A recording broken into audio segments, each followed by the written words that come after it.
Ben, when you're ready, please. Thanks, Alex. Good afternoon, Pep. The big story, of course, today centres around Chelsea. I just wondered what are your thoughts from what you've seen of the situation unfolding there? I don't have enough opinion, sorry. I saw headlines, but I don't know exactly the reason why, what happened. Let me a few more days to know exactly what's the reason why, what's going to happen, so I don't know.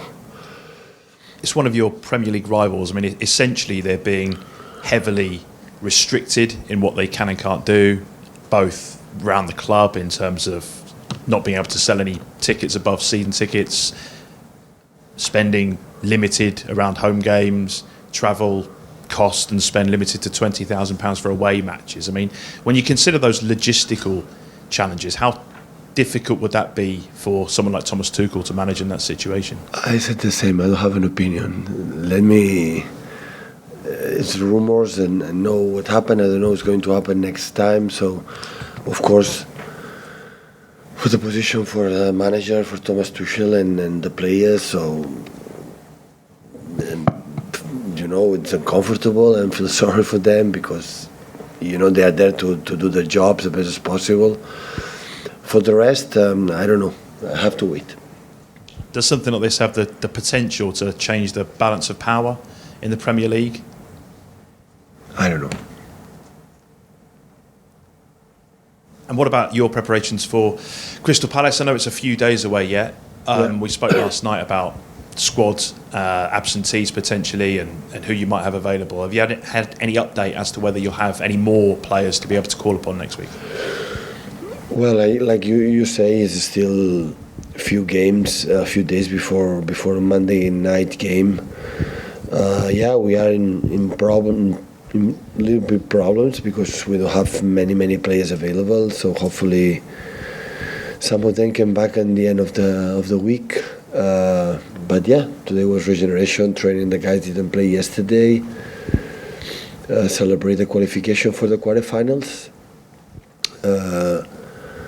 And tomorrow rest and prepare 2 days the important game in London, like last year's, especially at home. But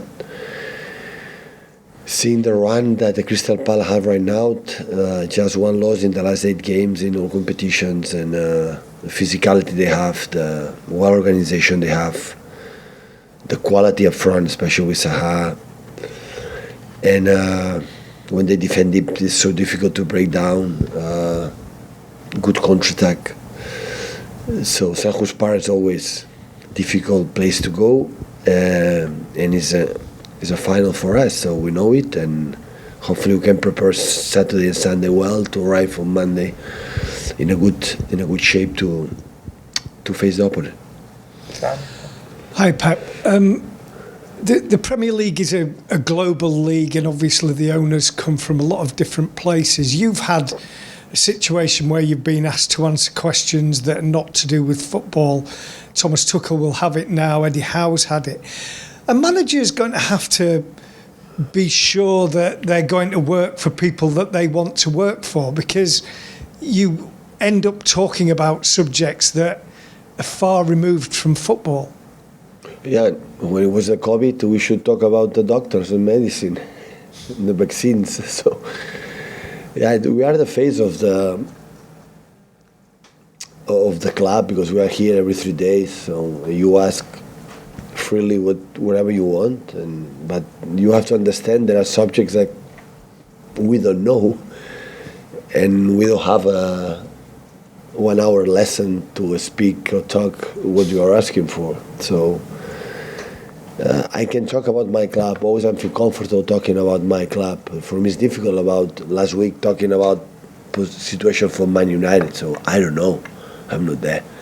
Now the situation from Chelsea is the same. So I'm empathic enough to put in the position for the manager from Chelsea and the players, and must be an uncomfortable situation. But it was this morning headlines, and I don't know what's going to happen. So I prefer when I don't have a knowledge opinion about any subject, wait, and this is, I think, what I have to do, because I don't want to say something was uncomfortable for Chelsea, for our club, or whatever.